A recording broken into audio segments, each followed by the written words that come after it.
In this module, we'll cover public-private collaboration, elements of NIST Cybersecurity Framework, CSF, monitor and evaluate applicable legislation, global frameworks and standards development organizations, SDOs. After you complete this module, you should be able to determine how public-private collaboration is achieved, compare the NIST CSF to ISA IEC 62443, identify global frameworks and the SDOs involved in their creation, and discuss the use of global frameworks to provide a common taxonomy and mechanism for organizations. One of the initiatives as a result of public-private collaboration started off in 2013 when NIST launched a cybersecurity framework in response to the President of the United States ordering measures be taken to enhance the security and resilience of the nation's critical infrastructure. NIST is the National Institute of Standards and Technology. They originally published the framework in 2014 and upgraded it in 2018. The basic functions of the framework include identify, protect, detect, respond, and recover. This was a large public-private collaboration, and it was global. About 3,000 people from diverse parts of the industry, academia, and government participated in workshops and webinars over the 12-month period.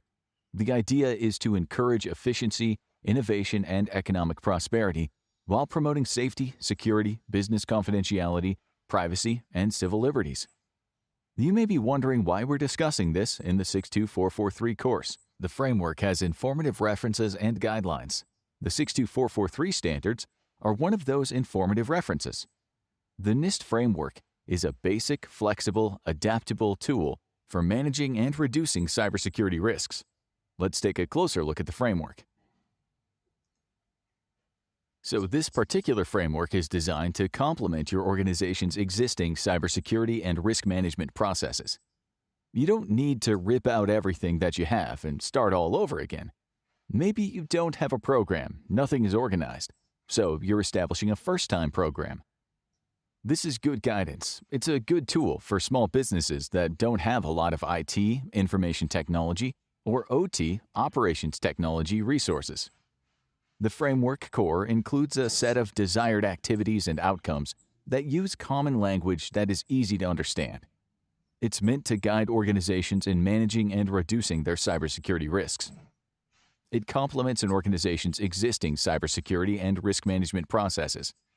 The framework implementation tiers provide context on how an organization views cybersecurity risk management.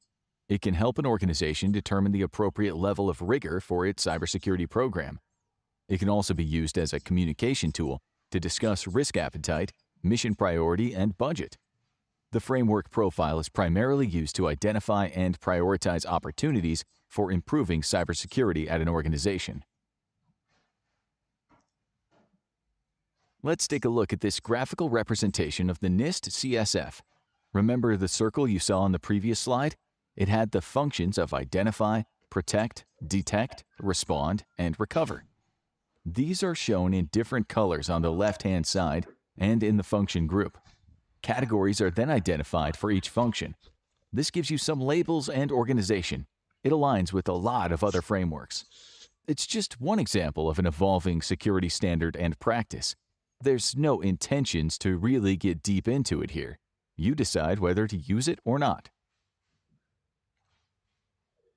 So what does this framework have to do with using the ISA IEC 62443 standards to secure your control systems? Because there are informative references from the 62443s. Here's evidence that this is a global framework. It's multilingual. Different countries have participated in its development. Examples of the 6 translations that are available on the NIST framework site are Arabic, Bulgarian, Japanese, Polish, Portuguese, and Spanish. What's nice about this is it's publicly free. You can download these documents, you can repurpose them for your use. A lot of this work has all been paid for by the USA taxpayer dollars and grants from the different countries that are contributing. It represents a lot of work by a lot of researchers. Be sure to monitor and evaluate applicable legislation, just like you do with your fire codes, engineering codes, and electrical codes. There are always changes and updates. Somebody should be monitoring that. creating training programs, and informing you of the changes. There may be government regulatory local code changes that can impact your processes, your work and installations, and maintenance upgrades. That applies to cybersecurity as well. In the Standards, Part 2-1, the subclause 4.4.3.6, the informative references in the cybersecurity framework consist of globally recognized standards.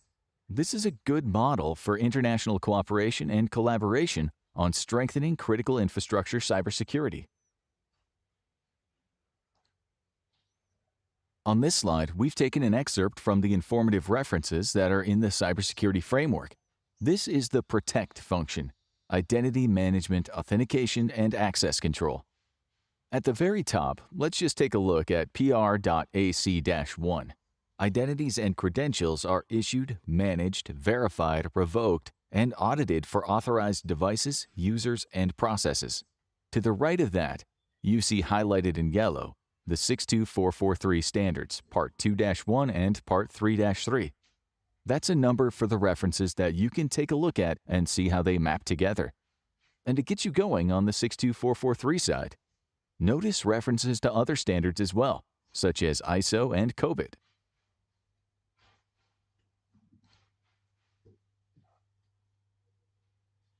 So we've created a mapping to the NIST framework categories in the center here. And that blue is your security management system that we're using in this course and developing as part of our risk management process, setting up a program to be able to implement that. The risk analysis is at the top in blue. Addressing risk with the cybersecurity management system is in the center.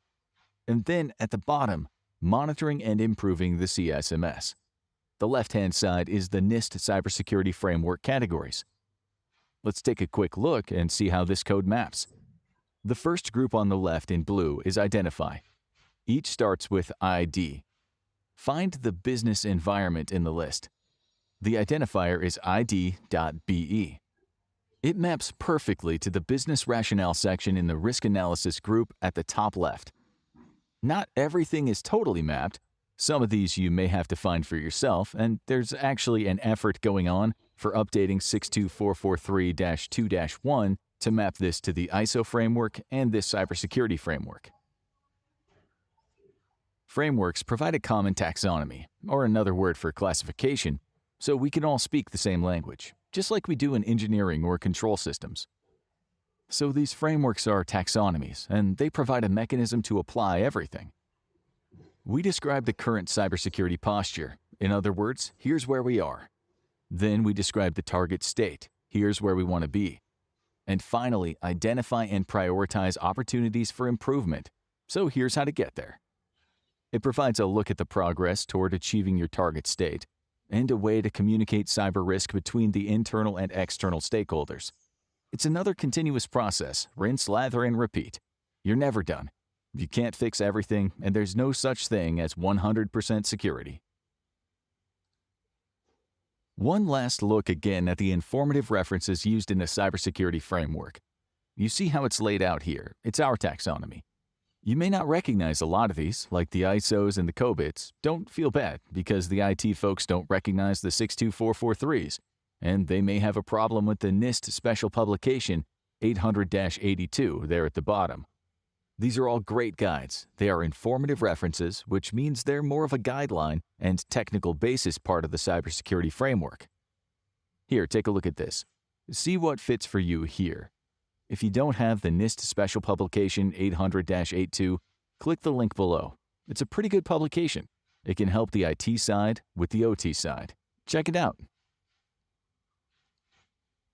All global frameworks and standards, including the 62443s, have the year at the end of them when they're published. So if you see 2008 or 2009, that doesn't necessarily mean it's obsolete. Here we have two examples. ISO IEC 15408, it was last confirmed in 2015, and it's still current.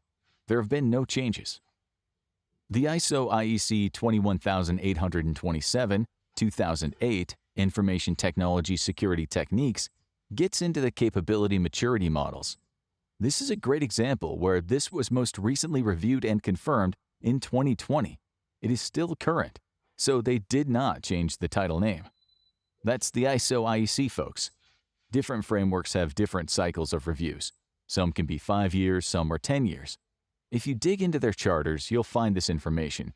But with the changes in cybersecurity happening so fast, these cycles may be way too long. They may need to be shorter. Even 2 years is too long. This takes a lot of work by a lot of people. Cybersecurity standards are continuously evolving, and you have to keep up with them because our adversaries are usually a step ahead of us. Check your knowledge of using cybersecurity frameworks. Drag and drop each wrong statement into the trash bin. Click Submit to check your answers. In your quest to review, improve, and maintain your security management systems, it helps to be familiar with these standards development organizations. There are a bunch of them out there. They give out industry guidance resources. Some of them require a membership. You or your company may already be a member. We've talked about IEC, ISA, and NIST, the EU Cybersecurity Dashboard, and the UAE National Electronic Security Authority are a few more that are putting out guidelines and standards. A lot of the folks that are on these that are giving inputs are volunteers. So this slide includes IEC, International Electrotechnical Commission, ISA, International Society of Automation, NIST, National Institute of Standards and Technologies, EU Cybersecurity Dashboard, and UAE National Electronic Security Authority. A few more notable organizations that provide industry guidance. They're involved with standards development organizations in one way or another. Think about this list. Take a look at it. What do you have that's similar in your country or region if you're not in North America? Okay, this slide lists petroleum sector, American Petroleum Institute, chemical sector, American Chemistry Council, water and wastewater sector, American Water Works Association, AWWA, electric sector, North American Electric Reliability Corporation, NERC, NERC CAP.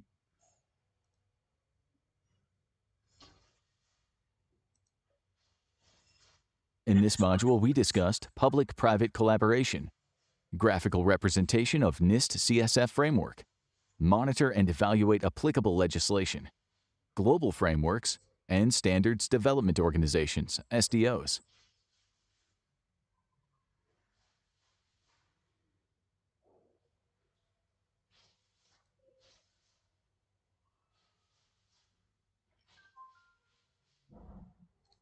In this module, we discussed